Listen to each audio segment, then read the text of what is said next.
ఇది జానెడు పొట్టే కదరా, నువ్వు నెత్తుటి కూడును తినకురా. చిరకాలము బతకవు కదరా, నువ్వు వేసిన ముసుగును విడువరా.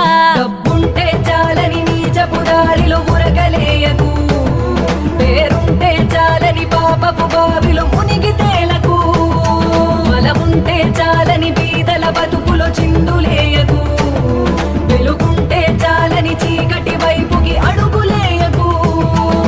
పరమేశ్వరుని మూడో కన్నే అన్నీ చూస్తుంది, శిక్షలు వేస్తుంది, తప్పించుకోలేవులే.